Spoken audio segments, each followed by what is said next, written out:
আসসালামু আলাইকুম ওয়া রাহমাতুল্লাহি ওয়া বারাকাতুহু। ইন্নাল হামদালিল্লাহ নাহমাদুহু ওয়া নুসাল্লি আলা রাসূলিহিল কারীম, আম্মা বাদ।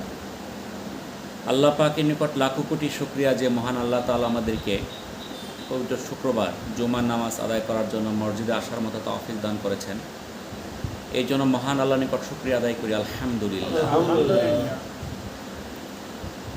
আজকে শাওয়াল মাসের তৃতীয় শুক্রবার। রাসূলুল্লাহ সাল্লাল্লাহু আলাইহি সাল্লাম বলেন, যারা রমজানে রোজা পালন করবে এবং শাওয়ালে আরও 6টি রোজা রাখবে, তারা যেন সারা বছরই রোজা পালন করলো। এটা সহিহ মুসলিমের 1164 নম্বর হাদিস। এই হাদিসটা আমরা জানি, কারণ রমজান মাসের পরে আমরা শুনি ইমাম সাহেব ওনারা বলেন, ঈদগার মাঠেও বলেন, কিন্তু পালন করি খুব কম। আমলটা কিন্তু খুব সহজ। আমরা এক মাসে 30টা রোজা রাখতে পারছি, আর 6টা রোজা রাখা কিন্তু কঠিন না। হযরত উবাইদুল্লাহ রাদিয়াল্লাহু তাআলা আনহু থেকে বর্ণিত, তিনি বলেন, একদিন রাসূল সাল্লাল্লাহু আলাইহি সাল্লামকে জিজ্ঞাসা করলাম, ইয়া রাসূলুল্লাহ, আমি কি সারা বছর রোজা রাখতে পারবো? তখন রাসূলুল্লাহ সাল্লাল্লাহু আলাইহি সাল্লাম বললেন, তোমার উপর তোমার পরিবারের হক রয়েছে, কাজেই তুমি সারা বছর রোজা না রেখে রমজানের রোজা রাখো এবং রমজানের পরবর্তী মাস শাওয়ালে 6টি রোজা রাখো, তাহলেই তুমি সারা বছর রোজা রাখা সওয়াব পাবে। এটা তিরমিজির প্রথম খণ্ডের 1534 নম্বর হাদিস। তাহলে এই সাহাবীর ইচ্ছা কী ছিল? উনি সারা বছর রোজা রাখবেন, কিন্তু আল্লাহ রাসূল তাকে সহজ করে দিলেন, তোমাকে সারা বছর রোজা রাখার দরকার নাই, রমজান মাসে রোজাগুলো রাখবা আর শাওয়াল মাসে 6টা রোজা, তাহলেই সারা বছর রোজা রাখার নেকি পাওয়া যাবে। তাহলে আমলটা সহজ না? আমলটা খুব সহজ। তো এখন আমরা যারা রোজা রাখি নাই, এই 6টা রোজা আমরা এখনও রাখার সুযোগ আছে। আপনি দেখবেন যে আমল একই, কিন্তু সে আমলটা আপনি কিভাবে করতেছেন তার উপরে নেকির পার্থক্য আছে। যেমন জাকাত কিন্তু বছরের যে কোনো সময় দেওয়া যায়, রমজান ছাড়াও জাকাত দেওয়া যায়। এখন আপনি যদি রমজান মাসে জাকাতটা দেন, তাহলে লাভ কী হবে? আপনি নেকির পরিমাণটা অন্য মাসের চেয়ে বেড়ে যাবে। অন্য মাসে যা হবে রমজান মাসে কমপক্ষে 70 গুণ। কিন্তু অন্য মাসে দিলেও কিন্তু জাকাত হবে, কোনো ক্ষতি হবে না, কোনো পাপও হবে না, কোনো গুনাহ হবে না। অন্য মাসে দিলেও নেকি হবে, কিন্তু রমজান মাসে দিলে নেকির পরিমাণটা বেড়ে যাবে। যদি কোনো ব্যক্তি ঘরের মধ্যে নামাজ পড়ে, যে নেকি পাবে মসজিদে আসলে কমপক্ষে 25 থেকে 27 গুণ। যদি মক্কাতে যায় পরে 1 লক্ষ গুণ।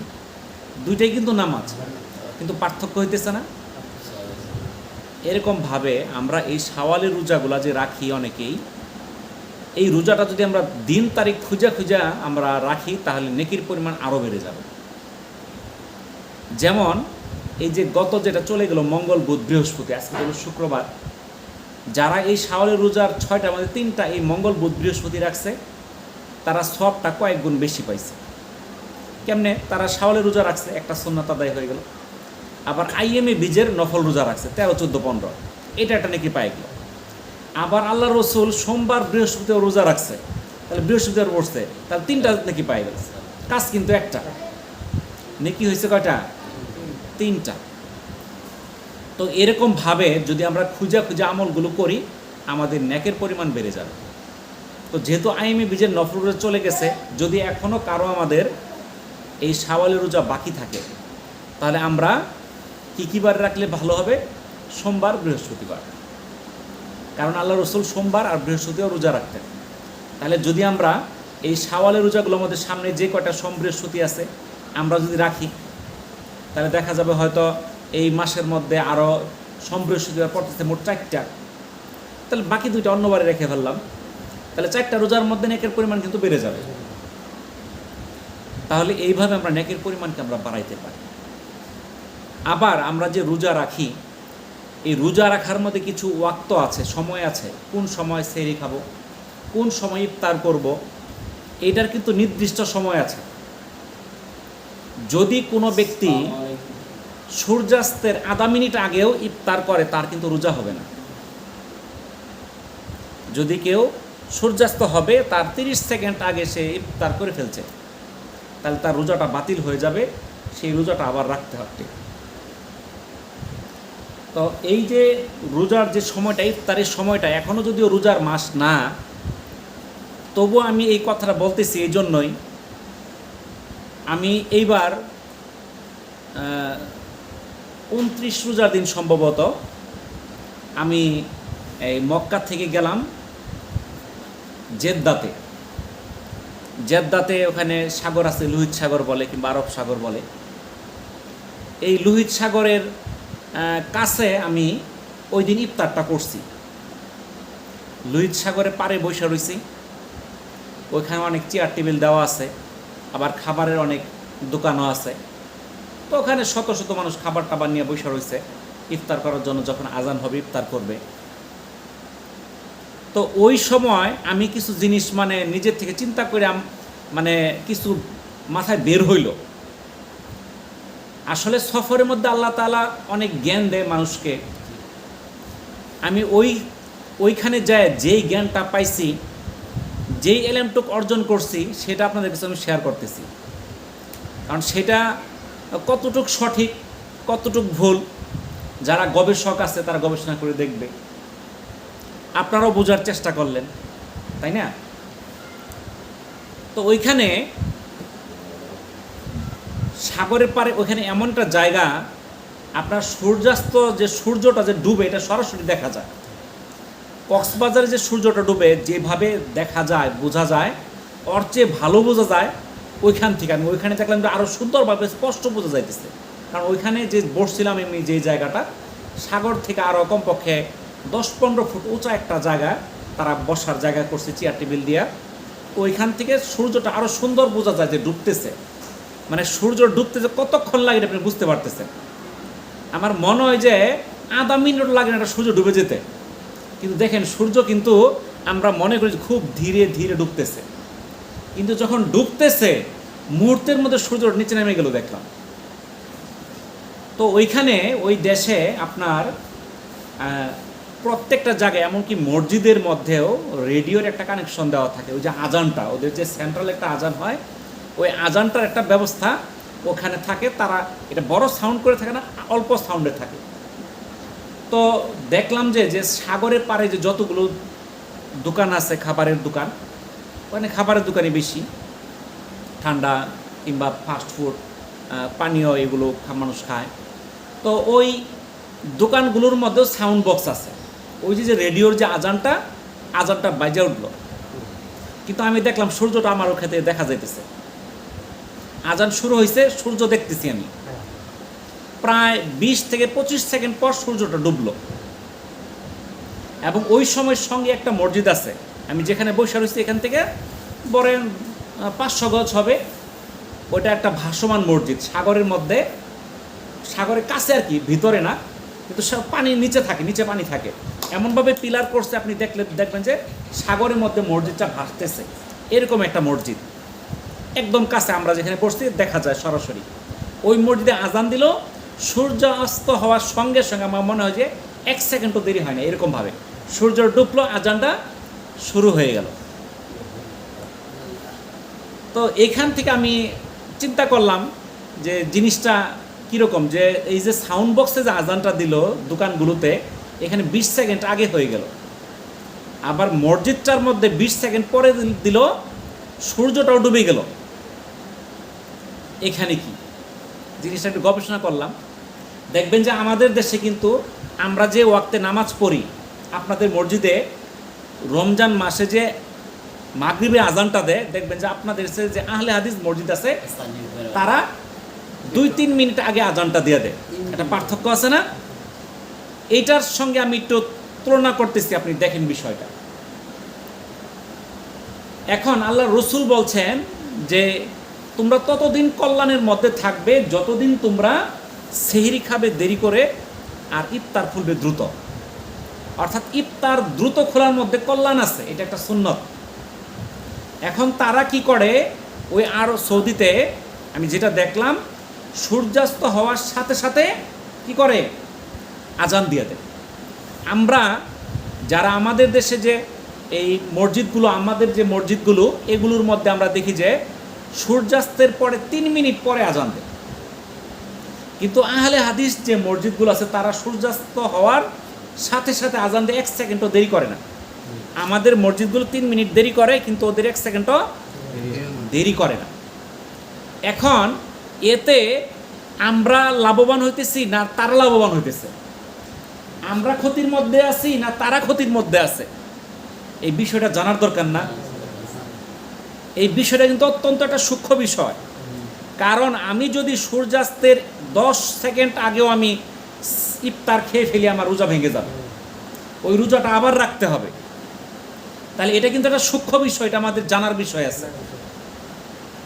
তো আমি এই বিষয়টা ওখানে গবেষণা করলাম। আসলে সফর, আল্লাহ তাআলা কিন্তু সফর করতে বলছে, তোমরা সফর করো। সফরের মধ্যে বুঝতে পারবে দুনিয়াটার মধ্যে অনেক কিছু আছে। এই সম্পর্কে কোরআনে বিভিন্ন আয়াতও আছে, সফর সম্পর্কে বিভিন্ন আয়াত আছে। তাহলে এই সফরের মধ্যে আল্লাহ তাআলা এমন জ্ঞান দেয় যেটা আপনি লেখাপড়া করে স্টাডি করে পাবেন না, যেটা সফর থেকে আপনাকে আল্লাহ তাআলা ওই জ্ঞানটা দিয়ে দিবে। তো ওইখানে আপনার যে মোবাইলে যে আপনার চলতেছেন, এই চলাফেরার মধ্যে টাইম আছে। আপনি এক দেশ থেকে আরেক দেশে গেলে অটো টাইম সেট হয়ে যায়। আমি যখন বাংলাদেশে ছিলাম তখন যে ঘড়িতে টাইম ছিল, আমার মোবাইলে যে টাইম ছিল, আমি যখন গেলাম সংযুক্ত আরব আমিরাতে, শারজাতে নামছি প্রথমে, শারজা, সেটা দুবাইয়ের কাছেই। ওখানে যায় দেখি টাইম অটোমেটিক চেঞ্জ হয়ে গেছে, ঘড়িটা মোবাইলটা দেওয়ার পরে টাইম অটোমেটিক চেঞ্জ হয়ে গেল। মানে ওই টাইম আর বাংলাদেশের টাইম কিন্তু এক না। আবার আমি শারজা থেকে আরেক বিমানে উঠলাম, ওইটা চলে গেলাম জেদ্দাতে। জেদ্দাতে নামার পরে দেখলাম যে মোবাইলের টাইম আরেকটা হয়ে গেছে। বাংলাদেশ থেকে জেদ্দার টাইম 3 ঘন্টা পরে। আমাদের ওখানে যদি 10টা বাজে, তাহলে ওখানে বাজে 7টা। বুঝতে পারছেন? কিন্তু টাইমটা কিন্তু অটোমেটিক চেঞ্জ হয়ে গেছে। এবং এমন কিছু সফটওয়্যার আছে, আপনি কোথায় আছেন, ওইখানে নামাজের টাইম কয়টা, এইটা ওই সফটওয়্যার বলে দেয়। আপনার অটো নামাজের ওয়াক্ত আছে। আপনি এখন আমাদের দেশেও পাওয়া যায়, কিছু কিছু সফটওয়্যার আছে, হয়তো আমাদের দেশে হয়তো নেটের ব্যবস্থাটা ওইভাবে সব জায়গায় সফলভাবে পাওয়া যায় না, কিন্তু আপনার নেটের মধ্যে এমনভাবে পাওয়া যায় যে নকলাতে আপনার সূর্যাস্ত কয়টায়, শেরপুর কয়টায়, চন্দ্রকোনা কয়টায়, প্রত্যেকটা স্থান কিন্তু আলাদা। আপনার ঢাকাতে যে সময় ইফতার হয়, আমাদের শেরপুর কিন্তু ওই সময় না, জামালপুর ওই সময় না, ময়মনসিংহ ওই সময় না। তাহলে শেরপুর, ঢাকাতে যে সময় সূর্যাস্ত হয় তার 1 মিনিট পর সূর্যাস্ত হলো ময়মনসিংহ। ঢাকা থেকে 3 মিনিট পরে সূর্যাস্ত হইল শেরপুরে। ঢাকা থেকে 4 মিনিট পরে সূর্যাস্ত হলো জামালপুরে। আমাদের এই তিনটাই তো কাছাকাছি জেলা, তাই না? শেরপুর, জামালপুর, ময়মনসিংহ কাছে না একদম। আরও দূরের দূরের জেলা আছে, ওগুলোর মধ্যে সময়ের পার্থক্য আরও বেশি হয়। তাহলে ময়মনসিংহ পার্থক্য 1 মিনিট, আমাদের শেরপুরে 3 মিনিট, জামালপুরে 4 মিনিট পার্থক্য। তাহলে এখন কি এই পার্থক্যটা শুধু শেরপুরেই, নাকি শেরপুরের যতগুলো উপজেলা আছে প্রত্যেকটার মধ্যে পার্থক্য আছে কি নাই বলেন? এই যে সেহরি বা আমরা ইফতারের সময়টা নির্ধারণ করি সূর্যাস্ত কিংবা শুভে সাদেক দেখে, এটা গভীর জ্ঞানের বিষয়, এটা বিজ্ঞানের বিষয়, কিন্তু আমাদের জানতে হবে।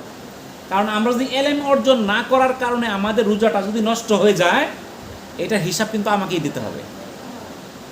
আপনি আরেকজনের কথায় রোজা ভেঙে ফেললেন, সেও গুনাহগার হবে, কিন্তু আপনি গুনাহ থেকে বাঁচবেন না।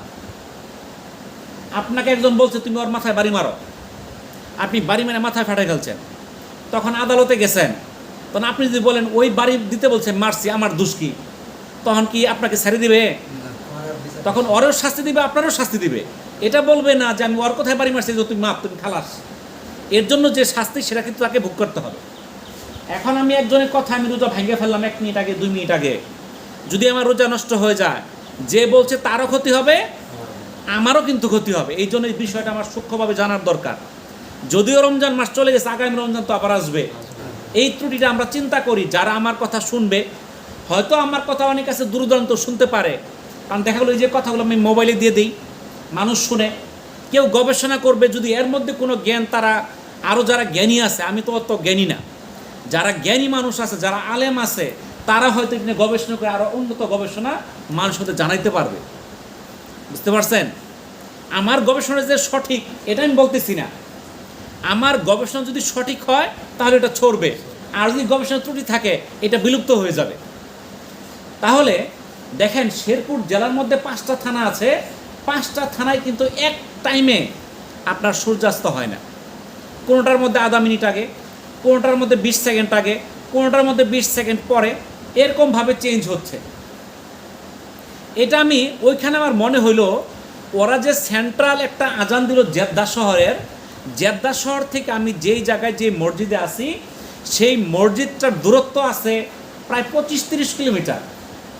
তো আজানটা দেখলাম 20 সেকেন্ডের ডিফারেন্স হলো। আমি কিন্তু ইফতারের সময় তার সামনে নিয়ে বসে রয়েছি, আমি সূর্য দেখতেছি সাগরে পারে বৈশা, সূর্য ডুবতেছে, আজান 20 সেকেন্ড আগে আমার কি দেখলাম, আমি আজান হলো কোথায়, সাউন্ড বক্সে, যেটা সেন্ট্রাল আজানটা হয় জেদ্দা থেকে। কিন্তু পাশে যে মসজিদটা সেখানে 20 সেকেন্ড পরে আজান হইল এবং সূর্যাস্তটা ডুবে যাওয়ার সাথে সাথে।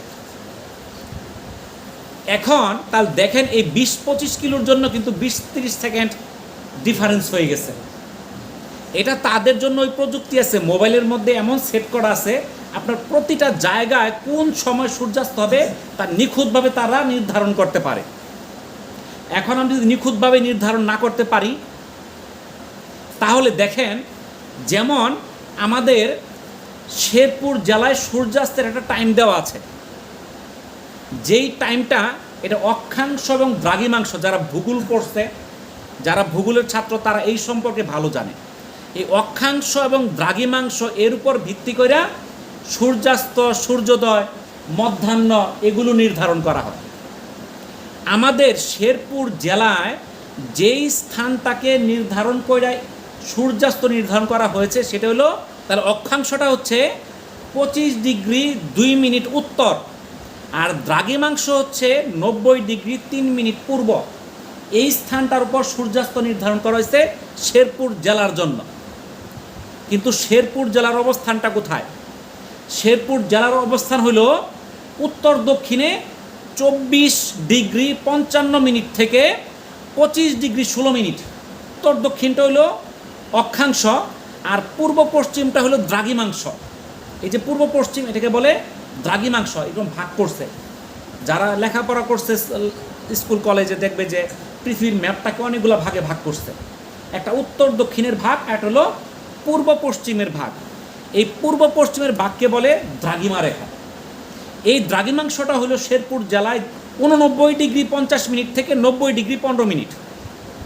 তাহলে দেখা গেল যে শেরপুর জেলার এক প্রান্ত থেকে আরেক প্রান্ত, যদি আপনি উত্তর প্রান্ত থেকে দক্ষিণ প্রান্ত যান, এখানে অক্ষাংশের পার্থক্য 21 মিনিট।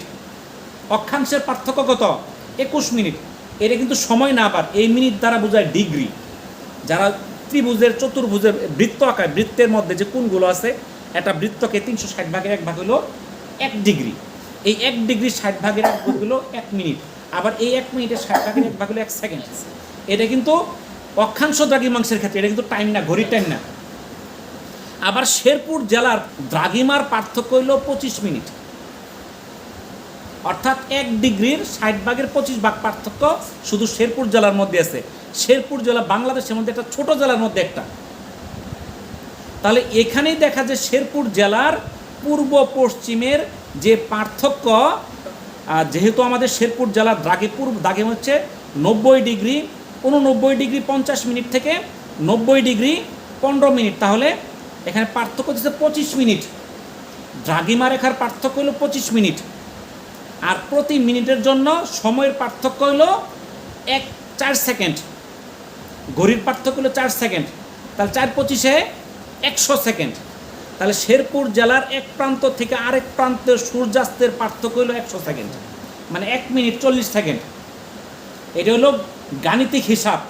আপনি শেরপুরে আছেন, শেরপুরের এই মাথা থেকে ওই মাথায় সূর্যাস্তের পার্থক্য হচ্ছে 1 মিনিট 40 সেকেন্ড ঘড়ির কাঁটায়।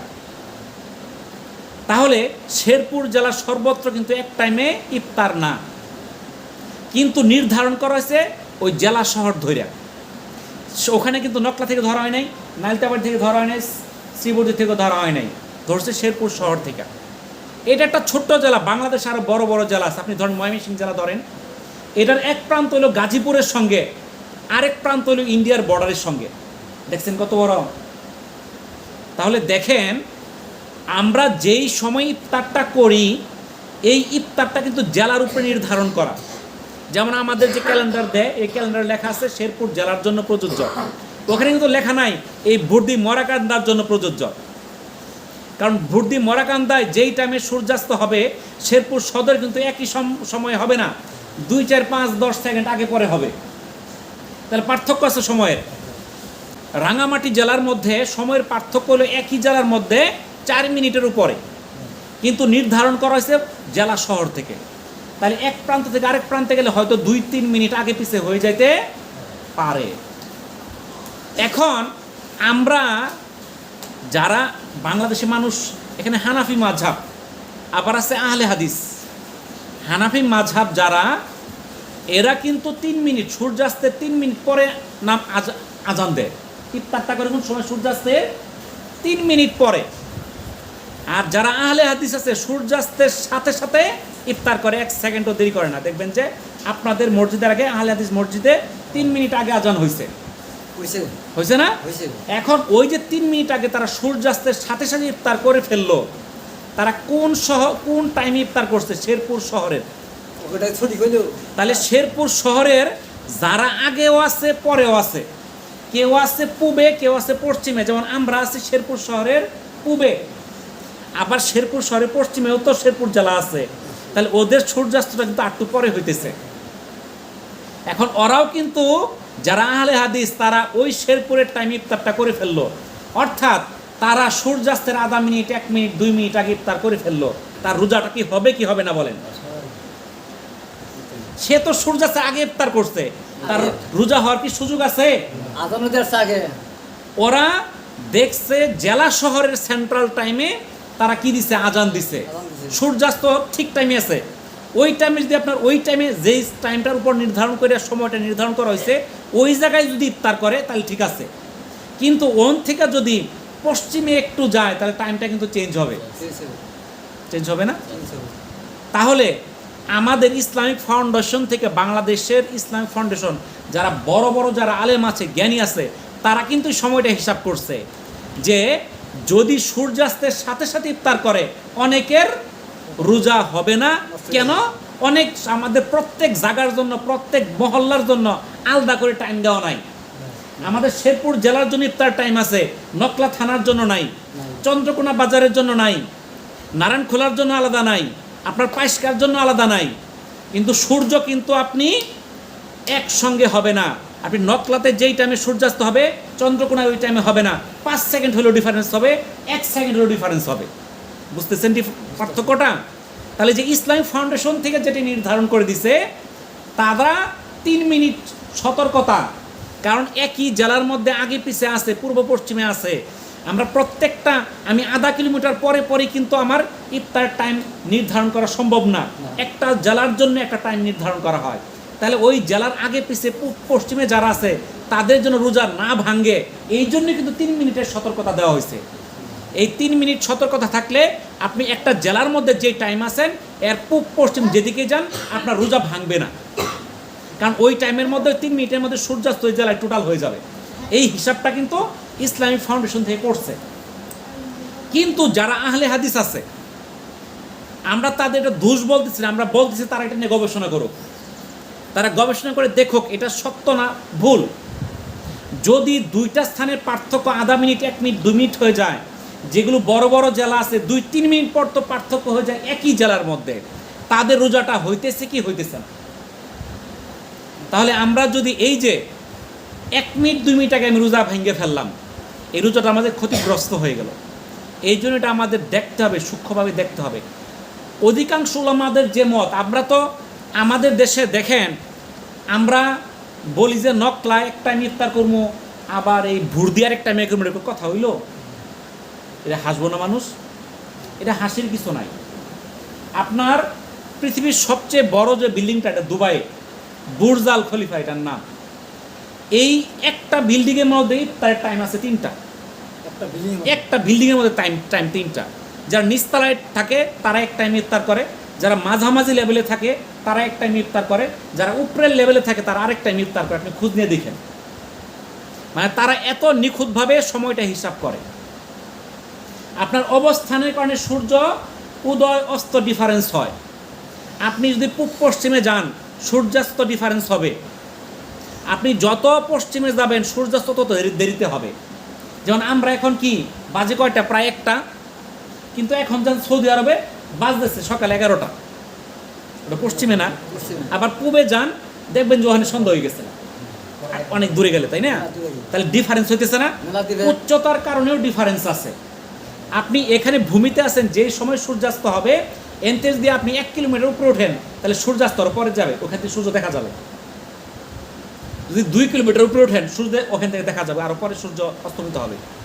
আপনি বিমান দিয়ে যেতেছেন ভূমিতে, যে সময়ে বাংলাদেশে আছেন আপনি এইখানেই আছেন, এখন যে সময় ইফতার, এখান থেকে আপনি 10,000 ফুট উপরে আছে বিমান, ওই বিমানে ইফতার কিন্তু ওই টাইমে না।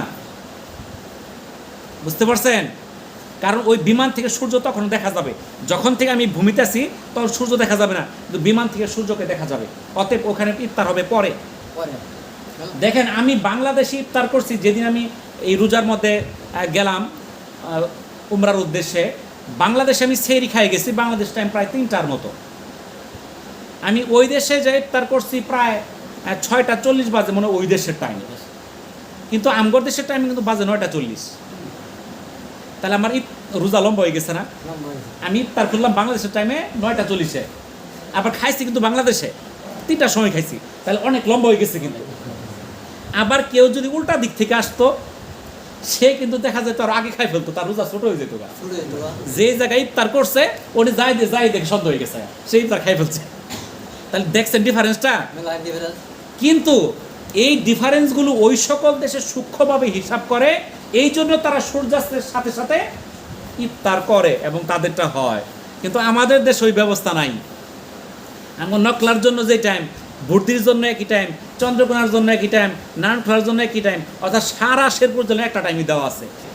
তাইলে যদি আমরা চাই এই শেরপুর জেলার সবারই রোজাটা হোক, তাইলে আমার সতর্কতামূলক টাইমটা গ্রহণ করার দরকার আছে কি নাই বলেন? দরকার আছে। সে ঘড়ি দেখে সে খেয়ে ফেললো, তাহলে তার রোজাটা হইতেও পারে, নষ্ট হইতে পারে, কারণ ওই যে টাইম আগে পিছের কারণে। তো এই বিষয়গুলো আমাদের সচেতন হইতে হবে। আমাদের প্রত্যেকটা জিনিস আমাদেরকে অন্বেষণ করে দেখতে হবে, কোনটা সঠিক ভুল যাচাই করতে হবে। কিন্তু আমাদের মধ্যে আছে অনেকেই, এরা একটা মানুষকে এমনভাবে অনুসরণ করে যে ওই যা কয় মনে হয় সবই হাদিস কোরআন, এরকমের মতো বিশ্বাস করে। আমরা কোরআনকে যেভাবে বিশ্বাস করব ওইরকমভাবে অন্য কিছুকে বিশ্বাস করা যাবে না। তাহলে কোরআন এমন একটা জিনিস যার মধ্যে বিন্দু মাত্র সন্দেহ নাই, ত্রুটি নাই, ভুল নাই, এখানে কোনো সন্দেহ মাত্র নাই। আল্লাহর রাসূলের কথা, আল্লাহর রাসূলের কাজ, আল্লাহ রাসূলের প্রত্যেকটা কাজ সঠিক, সেটা আমাদের মানতে হবে, সেটা আমাদের বিশ্বাস করতে হবে। আল্লাহর রাসূলের কোনো কথার মধ্যে ত্রুটি নাই, উনি সারা জীবনে কখনো ভুল কথা বলেন নাই। কিন্তু আমরা যারা মানুষ যত জ্ঞানী হই না কেন, আমার মধ্যে ভুল থাকতেই পারে এবং আছেই কম বেশি। সে যত বড় আলেমই হোক, যত বড় জ্ঞানী হোক, তার মধ্যে ভুল দু একটা থাকতেই পারে। একজন বড় আলেম আছেন, উনি অনেক ভালো ভালো কথা বলেন, দু একটা তার কথা ভালো নাও হইতে পারে। তাহলে আমরা কিন্তু একটা মানুষের অন্ধ অনুকরণ করতে পারি না। অন্ধ অনুকরণ করতে পারবো আমরা রাসূলকে, রাসূল যা বলছে সেটাই আমাকে মানতে হবে, সেখানে আমার সত্যম, সেটা সঠিক ভালো না মন্দ, সেটা আমাদের যাচাই বাছাই করার কোনো সুযোগ নাই। কিন্তু একটা মানুষ যখন আপনাকে বলবে, সেটা আপনাকে যাচাই বাছাই করতে হবে, সে সঠিক বললো না ভুল বললো। দেখেন, ইমাম আবু হানিফা রহিমাহুল্লাহ, ইমাম শাফি রহিমাহুল্লাহ, ইমাম আহমদ ইবনে হাম্বল রহিমাহুল্লাহ, ইমাম মালিক রহিমাহুল্লাহ, তারা অনেক বড় জ্ঞানী ছিলেন, কিন্তু তাদের মধ্যে কোনো ত্রুটি থাকতেও পারে, তাদের কথার মধ্যে ইজতিহাদের মধ্যে দুইটা ভুল হতেও পারে। যদি ভুল হয় সেটা আমরা আলোচনা করি, আমাদের মধ্যে অনেকে আলোচনা করে, তাই না? তাহলে ওই সকল ইমামদের যে আলোচনা, তাদের যে জ্ঞানের পরিমাণ, যে মূল্য, যোগ্যতা, ওজন, আর বর্তমান জমানায় যারা, তাদের জ্ঞানের ওজন যোগ্যতা কি সমান কিনা বলেন? সমান হবে না, আকাশ পাতাল পার্থক্য। আল্লাহর রাসূলের জমানায় নিকটবর্তী যারা, তারা জ্ঞানের দিক দিয়ে সর্বোচ্চ। আল্লাহর রাসূল ছিলেন পৃথিবীর মধ্যে বিশ্ব ব্রহ্মাণ্ডের মধ্যে সবচেয়ে জ্ঞানী এবং সবচেয়ে দামি, সবচেয়ে বাছাইকৃত একজন আল্লাহর বান্দা। এবং আশরাফুল মাকলুকাত তো আমরা সবাই মানুষ, কিন্তু আশরাফুল মাকলুকাতের মধ্যে শ্রেষ্ঠ, তার শ্রেষ্ঠত্বের ধারে কাছে কিংবা মূল্যায়নের মানে মাপার মতো যে মাপে, যে এর চেয়ে এত বেশি মাপার অযোগ্য, দুনিয়াতে তার মাপার যোগ্য কেউ নাই। আল্লাহ তাকে এত শ্রেষ্ঠত্ব দিয়েছে আল্লাহ রসুল সাল্লাল্লাহু আলাইহি সাল্লামকে। আর আল্লাহর রাসূলের শ্রেষ্ঠত্বের সাথে সাথে আল্লাহর রাসূলের যারা সাহাবী ছিল, এই লোকগুলাকে আল্লাহ তাআলা বাছাই করে পাঠাইছে। তারা হইল এমন শ্রেষ্ঠ যে তাদের শ্রেষ্ঠত্বের সমান কোনো মানুষ কিয়ামতের আগে পৃথিবীতে আসবে না। তাহলে আল্লাহ রাসূলের যে সাহাবীরা ছিল তারাও কিন্তু বাছাই করা লোক। তাদের শ্রেষ্ঠত্বের সঙ্গে যদি তুলনা করা হয়, কিয়ামতের আগ পর্যন্ত তাদের শ্রেষ্ঠত্বের কাছাকাছি কোনো মানুষ আসবে না। আবার সাহাবীদের তুলনায় তাবিঈদের শ্রেষ্ঠত্ব কম, কিন্তু তাবিঈদের যেই পরিমাণ শ্রেষ্ঠত্ব আছে সেই পরিমাণ শ্রেষ্ঠত্ব আমাদের মধ্যে নাই। বুঝতে পারছেন তো? অর্থাৎ আল্লাহর রসুলের নিকটবর্তী যারা ছিল তারা আমল আখলাক সব দিক থেকে আল্লাহ তাআলা তাদেরকে শ্রেষ্ঠ হিসেবে বাছাই করে পাঠাইছে। আমরা আল্লাহর রসুলের কথাগুলোকে যেভাবে শুনি, যেভাবে মানি, আমাদেরকে আল্লাহর রাসূলের কথার পাশাপাশি যেই কথাগুলো মানতে হবে হেদায়েতপ্রাপ্ত সুপথপ্রাপ্ত খলিফাদের, এটা আল্লাহর রাসূলের নির্দেশ। এখন আল্লাহর রাসূলের যেই কথাগুলো আমরা মানি, আমরা সৎপথপ্রাপ্ত খুলাফায়ে রাশিদীনদের কথাগুলো আমরা মানি। কেন মানি? এটা আল্লাহর রাসূলের কিন্তু নির্দেশ, মানতে বলছে, এটা আল্লাহর রাসূলের নির্দেশ, এই জন্য আমরা মানি। আর আল্লাহর রাসূলের সাহাবীরা যেই আমলগুলো করেছেন সেই আমলগুলোর মধ্যে কোনো ভুল ত্রুটি নাই, এটা নিঃসন্দেহে বলা যাবে। যদি কোনো ব্যক্তি সাহাবীদের ভুল ত্রুটি ধরে তাহলে বোঝা যাবে সে ভুলের মধ্যে আছে। বুঝতে পারছেন তো? সাহাবী আজমাইনরা যে সকল কাজ করেছেন সেই কাজের মধ্যে বর্তমান জমানার কেউ যদি বলে সেই কাজটা ভুল, সেই কাজটা বিদআত, সেই কাজটা সঠিক হয় নাই, তাহলে বুঝবেন তার ঘরের মধ্যে কি ইবলিস শয়তান বসছে। কারণ একজন সাহাবীর ভুল আমাদের মতো একটা মানুষের পক্ষে ধরা সম্ভব না। কারণ সাহাবীরা যেই কাজগুলো করছেন আল্লাহর রাসূলকে তারা বাস্তবে স্বচক্ষে দেখছেন, তার আমলগুলো স্বচক্ষে দেখছেন, কোন কাজটা ভালো কোন কাজটা মন্দ, যেটা করার যোগ্য সেটাই তারা করছেন, যেটা করার যোগ্য না সেটা তারা করেন নাই। তাহলে আল্লাহর রাসূলের সাহাবীদের কোনো কাজকে যদি আমরা অবহেলা করি সেটার জন্য আমাকে হিসাব দিতে হবে। কারণ আল্লাহর রাসূল বলে গেছেন, আমি চলে যাওয়ার পর তোমাদের জন্য দুইটা জিনিস আমি রেখে যাচ্ছি, এই দুইটা জিনিস যদি তোমরা আঁকড়ে ধরো তোমরা বিপদগামী হবে না। একটা হচ্ছে আল কোরআন আর একটা হচ্ছে রাসূলের সুন্নাহ। আমরা হাদিস বলি, হাদিস আর সুন্নাত কাছাকাছি সমার্থক শব্দ, কিছু পার্থক্যও আছে। তো এখানে হাদিস কাকে বলে, আপনারা যারা অনেকে আছেন লেখাপড়া করেন স্কুলে কিংবা কলেজে ইসলামিক স্টাডিজ পড়েন, ওখানে হাদিসের সংজ্ঞা দেওয়া আছে। হাদিস কাকে বলে? হাদিস হলো আল্লাহর রাসূলের কথা, কাজ, মৌন সম্মতি, অথবা সাহাবীদের কথা কাজ মৌন সম্মতি। যেটা বলছে সেটাও হাদিস, করছে এটাও হাদিস, তার সামনে অন্য একজন করছে উনি না করেন নাই কিংবা মনে মনে স্বীকৃতি দিয়েছেন, এটাও হাদিস। বুঝতে পারছেন তো? এখন ধরেন, যেমন একটা কথা উদাহরণ দিয়ে বলতেছি, যেমন বলা হইলো তোমরা মুরগি খাও, তাহলে এটা বলা হইলো। আবার দেখলাম যে মুরগি খাইতেছে, করতে দেখলাম, একটা বলতে দেখলাম, একটা করতে দেখলাম, মুরগি খাইতেছে। আরেকটা দেখলাম তার সামনে আরেকজন মুরগি খাইতেছে, উনি না করলো না। এই তিনটাই হাদিস। কিন্তু এটা আমি সাধারণভাবে বুঝাইতেছি, মুরগির কথাতে বুঝাইলাম। তাহলে আল্লাহ রসুল নিজে করছে ওইটাও হাদিস, বলছে করার জন্য ওইটাও হাদিস, তার সামনে হইছে ওইটাও হাদিস। তাহলে ওনার সামনে একটা লোকে একটা কিছু খাইছে, তাহলে ওটা হালাল হয়ে গেছে। আর যদি উনি ওনার সামনে খাইতো, যদি না করতো এই তুমি এটা খাও না, তাহলে হারাম হয়ে গেছে। বুঝতে পারছেন তো? তাহলে ওনার সামনে খাইছে না করে নাই, ওনার সামনে একটা কাজ করছে, ওই কাজটাকে সে বাধা দেয় নাই, তাহলে ওই কাজটা হালাল। বুঝতে পারছেন জিনিসটা? এরকম ভাবে আল্লাহ রসুলের কথা কাজ মনসম্মতি যেরকম হাদিস, সাহাবীদের কথা কাজগুলো হলো হাদিস। বুঝতে পারছেন তো? এখন এই যে আজকে আমরা মসজিদে নামাজ পড়তেছি, এখানে কিন্তু একটা আজান হয়ে গেছে প্রথমেই, আরেকটা আজান হবে কোন সময়? খুতবার আগে। আরেকটা আজান হবে আকামত হিসেবে। 3টা আজান না? আমাদের দেশে অনেক লোক আছে বলে যে এটা বিদআত। কয় যদি এটা উসমান রাদিয়াল্লাহু তাআলা আনহু বলে কিংবা উনি করতে, উনিও বিদআত করছে, বলেন নাউজুবিল্লাহ। উসমান রাদিয়াল্লাহু তাআলা আনহু একজন জান্নাতের সুসংবাদ প্রাপ্ত সাহাবী, উনি একজন সুপথ প্রাপ্ত খুলাফায়ে রাশিদিন। উনাকে যারা অবলম্বন করে, তাকে অনুসরণ করে যাবে, সে নিশ্চিত জান্নাতি। এখন যদি কেউ তার কাজকে বিদআত বলে, সে কত বড় গুমরাহি বলেন তো দেখি। এটা এই যে 3টা আজান হয়, এটা কি শুধু এই মসজিদে হয়? মক্কাতে হয় না? যেখানে মসজিদ আল হারাম কাবা ঘরে, ওখানে হয় না?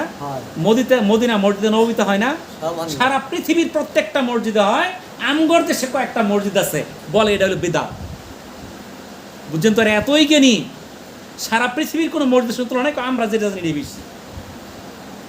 যেখানে মক্কা মদিনা আল্লাহ রসুল বলছেন এই মদিনা থেকে ইসলামটা সারা বিশ্বে ছড়ায় পড়ছে, আবার যখন ইসলাম সংকুচিত হতে থাকবে, আবার মদিনাতেই আইসা ঠেকবে, মদিনায় বিলুপ্ত হবে না। মদিনা থেকে ছড়াইছে, মদিনাতে আইসা থাকবে।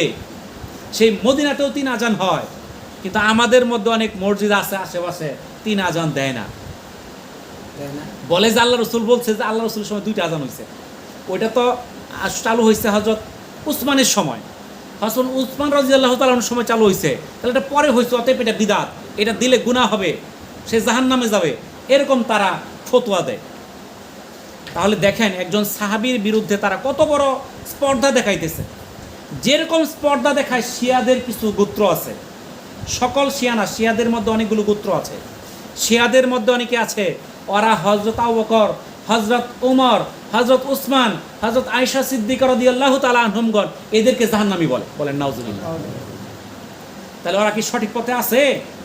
যারা সাহাবীদের বিরুদ্ধে কথা বলবে, সাহাবীদেরকে বিদআতি বলবে, তাদেরকে বুঝবেন তারা ইবলিস শয়তানের বড় ভাই, ছোট ভাই না। এখন বলে যে হযরত ওমর রাদিয়াল্লাহু তাআলা আনহু জামাতের সঙ্গে কি চালু করছে? তারাবির নামাজ চালু করছে। আল্লাহ রসুল তো জামাতের সঙ্গে 1-2 দিন পড়াইছিল, পরে তো আর পরে নাই, অতএব এটা বিদআত করা যাবে না বলতেছেন অনেকেই।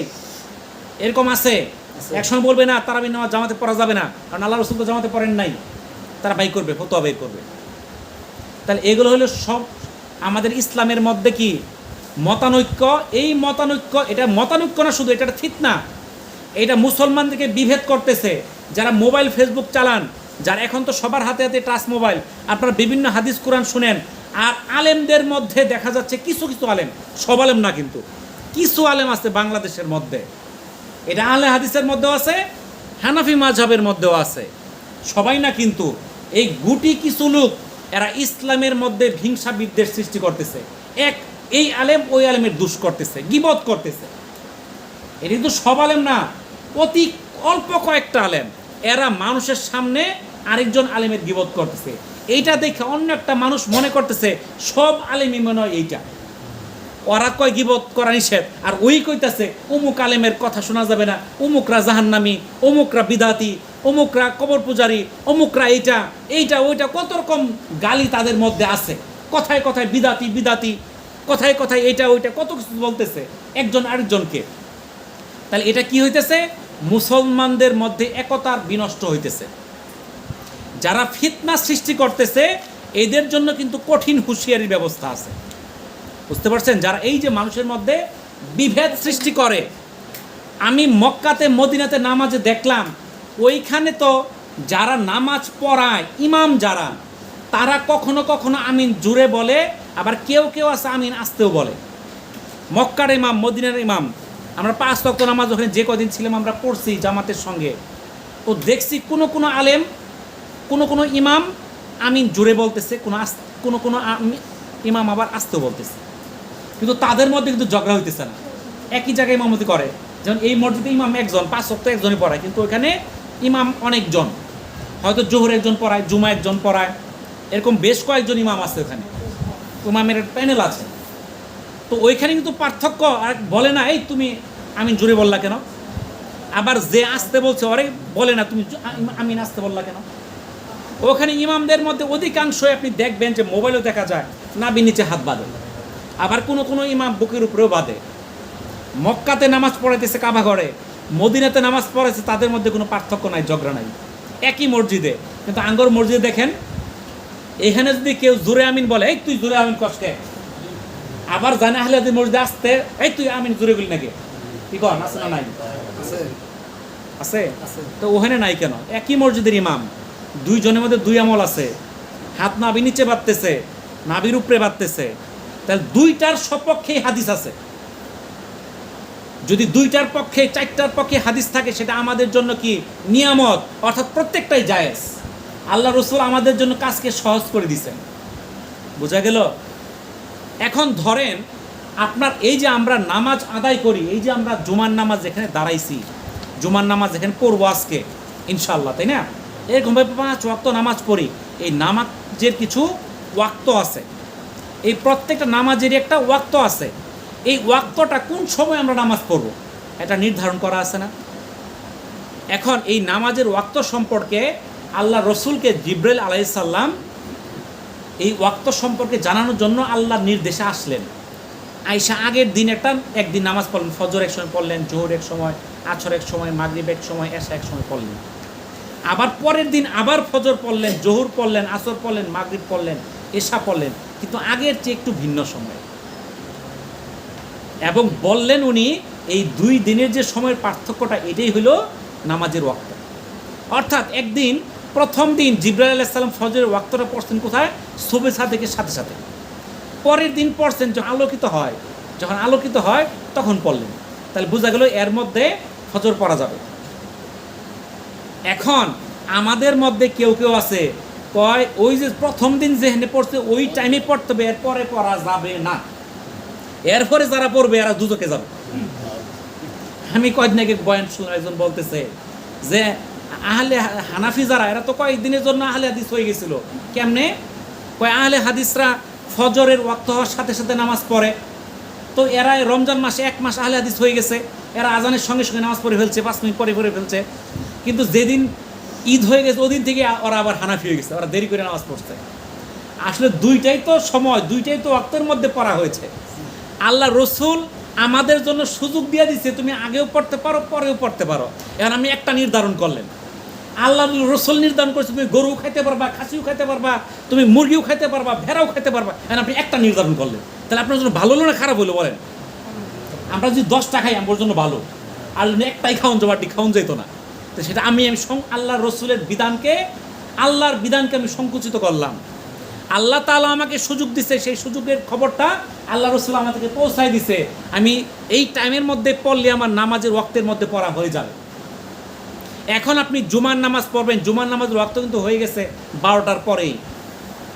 কিন্তু এখন আজকে যদি আপনি 2টার সময় নামাজ পড়েন, আপনার গুনাহ হবে না নেকি হবে বলেন? আপনার নেকি হবে। কি নেকি? আল্লাহ রসুল গরমের দিনে জোহরের নামাজ বা জুমার নামাজ দেরি করে পড়তেন। বুঝতে পারছেন কিছু? কারণ আপনি যে টাইম একটা নির্ধারণ করছেন, আমি ওয়াক্ত সঙ্গে সঙ্গে পড়ব, তাহলে আপনি আগে পিছিয়ে কেমনে করবেন? আপনি যদি দেখান যে হয়তো আপনি নর্মালি গরমের দিনে আপনি জুমা পড়তেছেন 2টার সময়, তাহলে শীতকালে পড়েন 1টার সময়, কিংবা গরমকালে যদি 1টায় পড়েন তাহলে শীতকালে 1টায় পড়েন, একটু আগে পিছিয়ে করেন, এটা সুন্নত আদায় হয়ে যাবে। কিন্তু আমি নির্ধারণ করলাম আপনার এই টাইমের আগে পিছিয়ে পড়লে আমার নামাজ হবে না, তাহলে এটা ইসলামকে সংকুচিত করা হইল। আমাকে যেই সুযোগ আল্লাহ রসুল দিয়ে গেছেন, যদি আল্লাহ রসুল বলতো তোমরা হাত নাবির উপরে বাঁধবা নামাজের সময়, যদি বলতো আমরা যে হাত উপরে নিচে কেউ করতাম, তাহলে নামাজ কারো হইতো না। এটা আমাদের সুযোগ দিয়ে দিছে। আল্লাহ রসুল বুকের উপরে বাঁধছে এরকম হাদিস আছে, সুস্পষ্ট সই হাদিস আছে। নাবি নিচে বাঁধছে এরকম হাদিসও আছে। হাত বাঁধে নাই এমন হাদিসও আছে।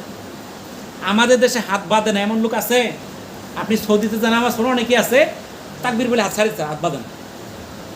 কারণ আল্লাহ রসুল ওইভাবেও নামাজ পড়ছে, ওইটাও জায়েজ।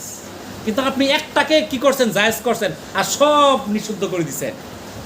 আপনার লক্ষ লক্ষ হাদিস, আমাদের মধ্যে এমন কিছু আলেম বাইর হয়েছে, এরা বলে যে নাবিন নিচে বাদার একটা হাদিস তো পৃথিবীতে নাই, কেউ দেখাইতে পারলে আমি এই ধর্ম ত্যাগ করে দিব, এরকমও কেউ কেউ বলে।